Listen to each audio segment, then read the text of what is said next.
Kenapa Kang Karel lebih milih cabur weightlifting sekarang dibanding powerlifting atau bodybuilding? Gua pikir di weightlifting ini jenjang karirnya lebih jelas ya. Jenjang karirnya gitu kan, dari misalkan awal kita mulai Polda bisa sampai ke PON, dari PON bisa SEA Games, dari SEA Games Asian Games dan Olimpik. Walaupun prestasi gue banyak orang yang tahu, gue sempet ikut tanding bodybuilding gitu, jadi cuman yang pakai sempak doang, kacut doang pernah. Pertama di podcast ini ya. itu pernah, itu gue pernah akuin gitu. Cuman dengan persiapan gue lagi istilahnya waktu itu aktualisasi diri ya, aktualisasi diri gitu. Di umur 19 ya, awal-awal gue latihan weightlifting. Itu kancutan sengaja karena dilarang istri pamer aurat atau hanya pamer aurat nggak bisa, jadi pamer tenaga kuat. Gimana Kang? Gue nggak mau bilang gue pernah jadi bodybuilding, karena buat gue kalau lu pernah cemplung di suatu profesi itu lu harus ada something gitu, bukan cuma lu ikut tanding doang lu bilang bodybuilding. Enggak, kalau buat gue enggak. Kalau sebelum pertandingan, kalau gue ngalamin overweight, gue tetap makan makanan yang boleh bilang anak-anak bilangnya clean eating sih gitu kan. Di bodybuilding yang gue salut. Oke, fit people, balik lagi di channel gue Julda Farabi, dan sekarang kita akan tanya jawab singkat sama Kang Karel alias Ibrahimovic-nya weightlifting. Mirip ya? Ibrahimovic. Rambut sama. Nah, Kang, kenalan dulu Kang. Di Bandung apa kan namanya kan Kang Karel, orang barat nih ya. Kalau saya sih namanya Karel Julius gitu. Namanya mungkin karena ada ini dari ayah ya gitu, ada keturunan sedikit Belandanya dari ayah, jadi memang mungkin agak sedikit sama orang Sunda pada umumnya, itu aja sih. Sama ada Belanda juga kayak saya dari ayah Belanda. Ya gitu. Dan awal mula terjun ke dunia weightlifting gimana nih Kang? Ceritain dikit dari SD, SMP atau? Kalau gua di weightlifting sendiri sebenarnya udah lumayan boleh dibilang remaja menuju dewasa kali ya. Gitu, di umur 18 tahun. Sebenarnya gue awalnya sebenarnya Jimbro juga sih. Jimbro juga. Jimbro kayak gitu. Gue awal fitness sebetulnya SMA kelas 1 gitu, SMA kelas 1. Cuman begitu lulus sekolah, gue latihan setahun setengah, terus lihat ada yang latihan weightlifting nih, kok seru nih gitu kan. Kok kayaknya tuh sedikit beda sama orang-orang fitness pada umumnya ya. Itu gerakan-gerakannya, barulah di situ mulai tertarik, mulai menggeluti gitu, itu awal ceritanya gitu. Itu beratnya dulu kurus apa dari gemuk? Kalau basicnya skinny apa? Kalau sebelum gua di fitness mungkin sedang ya, dibilang kurus banget enggak gitu. Sebelum gua masuk ke dunia fitness itu beratnya sekitar 70-an ya gitu. Cuman waktu mengawali weightlifting gua lebih besar waktu menggeluti weightlifting. Di berat di atas 90 lah, 95-an waktu awal-awal start. Jadi waktu gua mulai terjun di weightlifting memang udah jadi ototnya sebenarnya udah besar gitu ya. Gitu. Sekarang tingginya hampir 2 meter nih Kang. Sama. 186 sama Kang? Enggak. Gua 180-an, 180 kurang lebih. Sekarang berat 95. Enggak, kalau sekarang sih di atas 100 ya. Di atas 100. Open ya? Itu awal karir sebelum gua putusin untuk ke weightlifting berat segitu. Kalau sekarang gua 100 lebih, sekitar 100. Range 102 sampai 107 ya gitu, karena nomor pertandingan gua waktu di weightlifting ini sendiri di 109, under 109 gitu.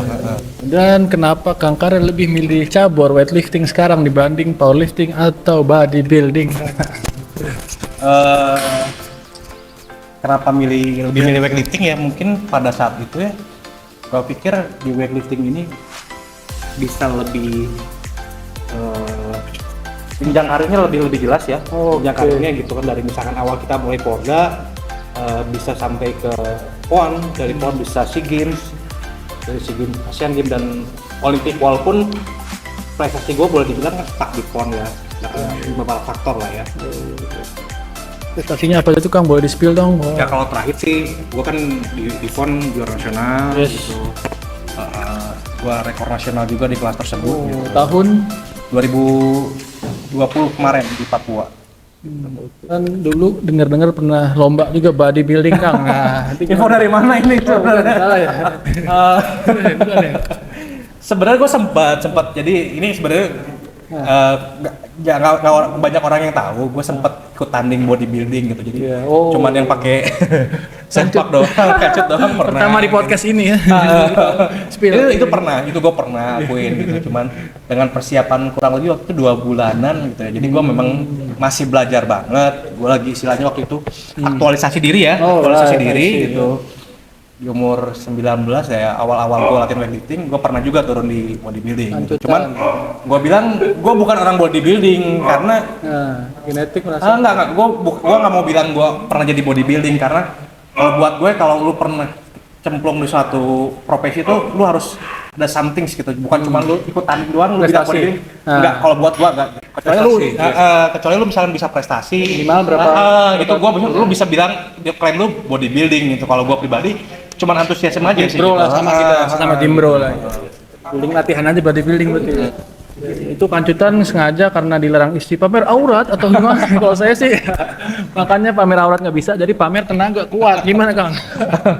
Enggak sih, karena mungkin ya gue bilang tadi ya passion gue lebih saat ini memang setelah itu passion gue memang di weightlifting gitu kan.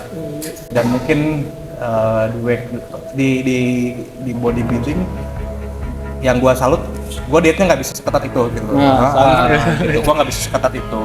Untuk kalau jaga sih sebenarnya untuk maintenance bisa banget, karena gue sendiri kalau sebelum pertandingan, kalau gue ngalamin overweight, gue tetap makan makanan yang boleh bilang anak-anak bilangnya clean eating sih gitu kan. Gue masih ngelakuin seperti itu. Gitu. Terus sekarang kadang-kadang ayam di jus masih. Oh enggak sih. Gue makan ya tetap solid food, cuman nggak sampai kayak bodybuilding yang itu enggak. Itu kalorinya apa kira-kira aja nih Kang Karen? Kalau pre-competition gue bisa 4 sampai 5 ribu sih ya gitu. Kira-kira segitu lah ya. Cuman kalau misalkan udah intens sih bisa kurang lebih 6.000 dikit. Kurang sekitar 5.000 lebih dikit lah ya. Kurang lebih segitu, karena kan gue latihan intensitasnya lumayan. Waktu kalau misalnya pra-competition bisa latihan pagi sore ya, sehari 2 kali. Hafal di luar kepala atau ditimbang-timbang makanan di input di aplikasi Kang? Kira-kira dikira-kira aja gitu, karena kan makanan gua nggak jauh-jauh dari situ juga ya. Pada saat itu pilihannya pun lebih terbatas ya gitu kan saat pre-competition. Ini dari dada ayam mostly ya? Gua lebih suka dari ikan. Gua pribadi tuna, salmon, tuna sama Dorix ya, ikan dori gua lebih gitu. 2 kali atau 3 kali gram per berat badan nih proteinnya Kang? Sekitar kisaran 2 sampai 2 lah minimal. 2 minimal 3.